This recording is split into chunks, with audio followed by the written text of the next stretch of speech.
Las ovejas perdidas. Con este estudio busco que puedan comprender que somos parte del pueblo de Dios, un remanente fiel, un solo pueblo, con un solo Dios. En Apocalipsis 22:12 nos dice: He aquí, yo vengo pronto, y mi galardón conmigo, para recompensar a cada uno según su obra. Dice el Señor.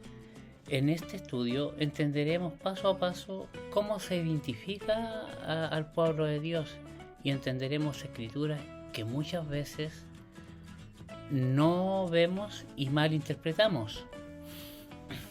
En Mateo 15:24 nos indica: no soy enviado sino a las ovejas perdidas de la casa de Israel. La escritura es clara. En Isaías 53 nos da la razón. Todos nosotros nos descarriamos, verso 6, como ovejas nos apartamos cada cual por su camino. Pero el Señor hizo que cayera sobre él la iniquidad de todos nosotros.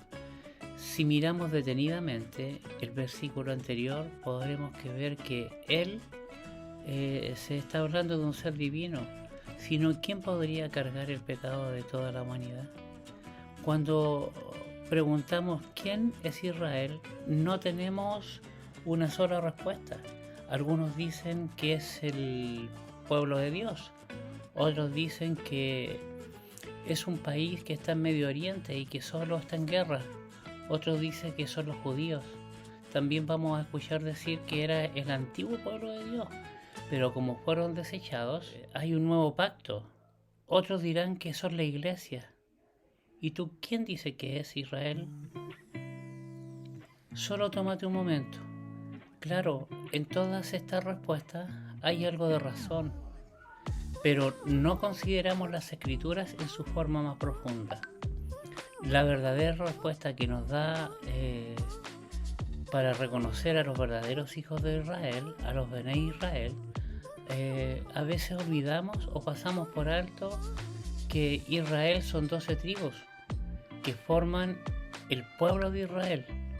Claro, tenemos que tomar en cuenta que Israel se dividió en los dos reinos y nunca más volvieron a unirse. Uno fue el reino del norte, que es identificado como la casa de Israel, y el reino del sur, que fue conocida también como la casa de Judá. Los dos reinos se apartaron de la Torá, abandonaron a su Dios y dejaron atrás el pacto. La casa de Israel, o reino del norte, fue llevada cautiva por los asirios en el 721 tras un vigoroso ataque enemigo y nunca más volvieron. Las 10 tribus que fueron con Jeroboam, también conocida como casa de Efraín o casa de José, y la casa de Judá, que fue llevada cautiva 70 años por los babilonios en el año 586, antes de nuestro don Yeshua, o la era común como algunos le llaman, y que finalizó con el edicto del rey persa Ciro, que se entiende que fueron 70 años de cautiverio por no respetar el año Shemitah, el año de descanso de la tierra. Y parte de la casa de Judá volvió a Jerusalén, mientras que algunos no regresaron, ya que por su avanzada edad o asimilación que habían tenido con los babilonios y su cultura y costumbres. Es el caso del profeta Daniel, que entonces tenía una edad avanzada, cerca de los 100 años, dado que vivía en el reinado del rey Ciro.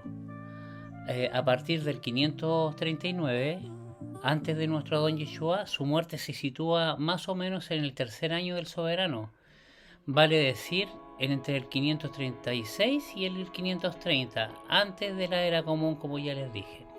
Y así como Daniel y Ezequiel, tantos otros lloraron en las riberas de los ríos de Babilonia. Como les decía, una pequeña parte de los cautivos volvieron a reconstruir la amada ciudad.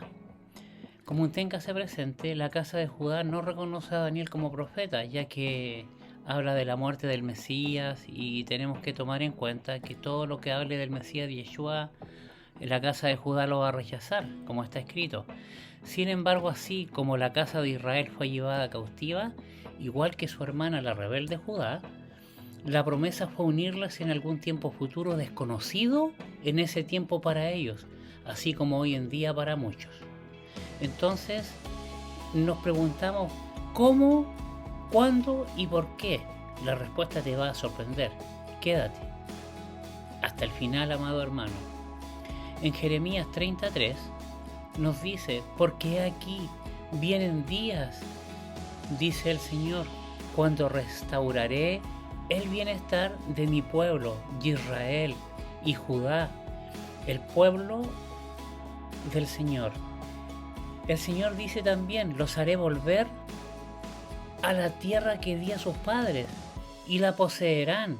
En Sofonías 3:20 nos indica: en aquel tiempo os traeré, ciertamente os daré renombre y alabanza entre todos los pueblos de la tierra, cuando yo haga volver a vuestros cautivos ante vuestros ojos, dice el Señor. En el tiempo del Mesías Yeshua y posteriormente, la expectativa de los discípulos era ver el reino de Israel restaurado, y todos murieron esperando que esa promesa se hiciera efectiva. Pero como dijo Mashiach, en Hechos 1:7 lo podemos leer: no os corresponde a vosotros saber los tiempos o las sazones que el Padre puso en su sola potestad.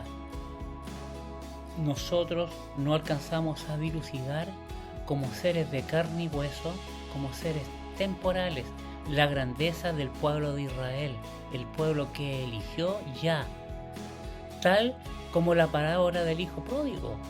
Entenderemos que no es una ilustración o una enseñanza que se refiere a personas, aunque muchos piensan que sí, sino que a las dos casas antes descritas. En la restauración nos daremos cuenta que habla de la casa de Israel y de su hermana la rebelde Judá, como les indicaba, así como en Ezequiel 37, que nos habla de los palos de Efraín y de Judá.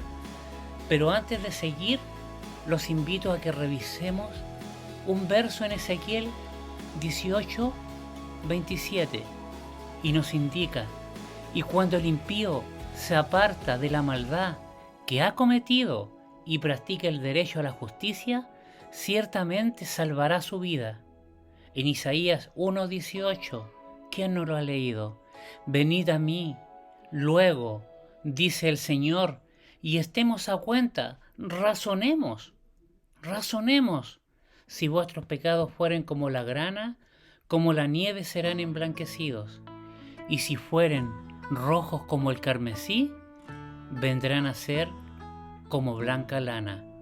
Ahora la pregunta es si estamos dispuestos a razonar y a aceptar la verdad que está escrita acá en la Sagrada Escritura, y no quedarnos con elementos o información que nos han pasado muchas veces equivocada y hemos atesorado como una verdad absoluta. Ustedes están dispuestos a recibir esta información que no tenía y que podría hacerte razonar, como dice la Escritura. Razonemos con respecto a lo que creías. Sí, sé que es difícil, sobre todo para los líderes, los maestros o pastores, pero es necesario que escudriñemos la verdad, no mi verdad, no tu verdad, sino la que nos ofrecen las Escrituras y que muchas veces no advertimos o simplemente las leen e interpretan por nosotros. Es sabido ya que las denominaciones hacen revistas y le dan su propia interpretación. Hay un sinfín.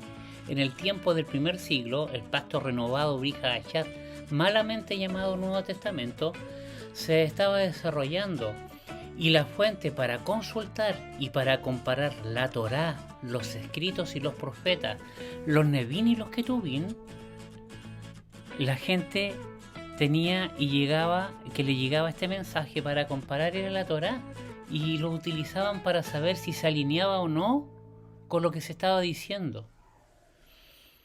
En Hechos 17:11 nos indica, y estos eran más nobles que los que estaban en Tesalónica. Ellos recibieron la palabra con toda solicitud, escudriñando cada día las escrituras para ver si estas cosas eran así, haciendo alusión a los de Berea cuando se les entregaba el mensaje. Claro, la Torá fue y ha sido y será un mapa. Nosotros igual necesitamos auditar y revisar en lo que creemos, usando este mapa, la Torá de Dios, para poder entender qué habló Yeshua y qué mensaje realmente entregó. Si no entiendo y me rehúso a leer el Antiguo Testamento como es conocido, el Tanaj, la Torá, y pienso que ya no es válido, nunca entenderé y entenderás lo que en este pasto renovado nos indica. Y en vez de seguir al rabino Yeshua HaMashiach, Jesucristo como tú lo conoces, del cual el profeta Moshe habló, indicó que deberíamos escuchar, y nos dice en Deuteronomio 18, nos dice: un profeta en medio de ti, de tus hermanos como yo, se levantará, y a él oiréis. Te harás seguidor de Saulo de Tarso, Shaul, o de Yeshua. Pedro nos indica que es muy difícil de entender.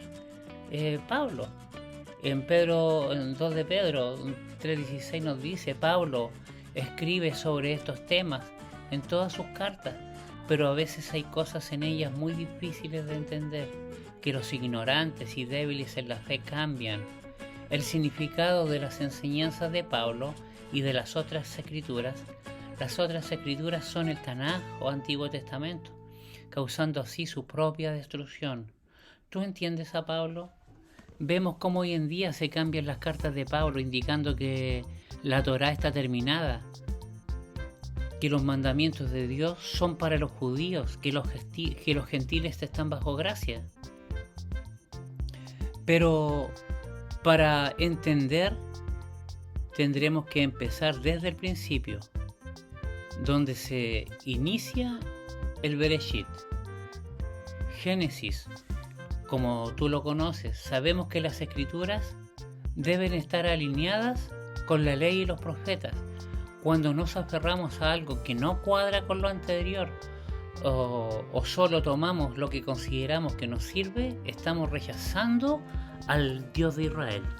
El Antiguo Testamento, como se le conoce, es un mapa que nos sirve como guía